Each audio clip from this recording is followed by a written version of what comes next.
This is Frew rocks!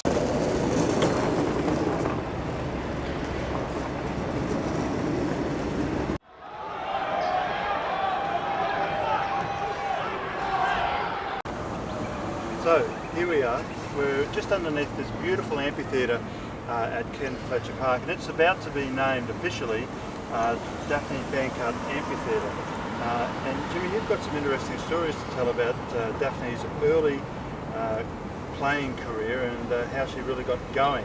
Yeah, Daphne was from a country town called Mondo, and she used to, digressing a bit, the Rod Laver family moved to Gladstone, and she used to travel from Monto to Gladstone and stay with the Laver family.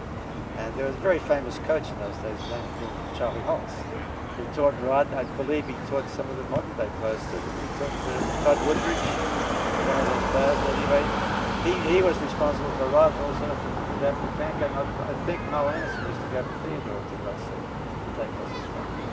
And that's how I ended up being Daphne through Rod. She was a little bit ahead of my time. I mean, I used to watch her play left-hander, good doubles player. She played a lot with Faye Muller. I believe they got to the final of Wimbledon, won Wimbledon one year. And then I became very good friends with her husband, Trevor. He used to come to our house to practice sometimes too. So I got to know them very well. It's just an amazing... Wendy Turnbull, I knew a little bit about her. She was from Redcliffe with my parents. Oh, okay. Her father, Reg, little brother Harold, was a little father. And I remember her when she was a little kid. All had these very high ups. She ended up doing as well. Well, Hugh had a very interesting story just to tell about the early career of Wendy Turnbull, and it just amazes me that the nickname Rabbit, because the other part of the program I'm hoping to get up is to actually have the green at Frew Park named after Wendy Turnbull, and it just strikes a tickle in my funny bone, the rabbit and the green. Oh, okay. Yeah. So with that, good afternoon, ladies and gentlemen, and we're here with Jimmy Shepherd. Jimmy, you had a really long and interesting tennis career, but one of the most interesting things that you've told me this morning is just about how some of the background people that were involved in Milton and how they sort of gave you a bit of a leg up. Yeah. Well, Peter, there was three people that I associated with quite a lot. Frank Land was the secretary of the QLTA, as it was called in those days, Queensland Lawn Tennis Association.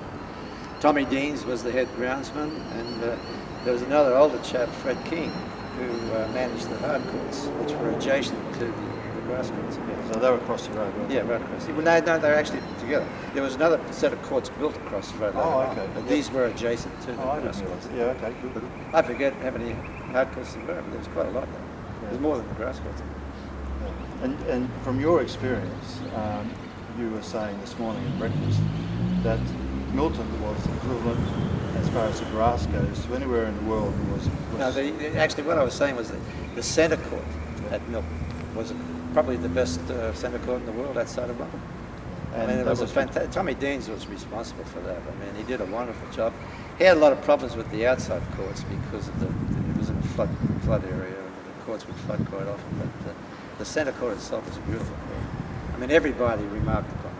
And that's because of the bounce. Yeah, it was a true bounce. I mean, in Sydney, in White City, Melbourne, and Kooyong, you had different types of grasses. In Kooyong, you had more like a cricket league. It was turf. The grass would actually crack. There were huge cracks.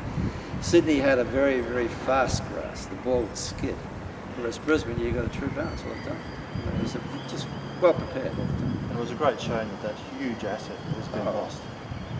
I mean, there's nothing better than playing on a really good grass court. There's nothing worse than playing on a really bad grass court. And that's interesting for us to be talking about, because in the background, which you probably can't see on the YouTube, is the grass courts here at Tennyson, and also the refurbished clay courts after the flood of 2011.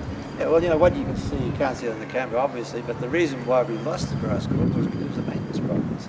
As you can see over here right now, it looks like they're having some maintenance problems over here. Long drops over there. Yeah. So with that, we might just stop this YouTube. Thank you. You may be interested in the background is a portrait painted of my husband, Don Cameron, former MP of several seats, And I hope you've enjoyed this episode of Frew Park YouTube, and I know that there'll be many more interesting things coming out of all of this, and I'm very proud to be a part of it all. Thank you.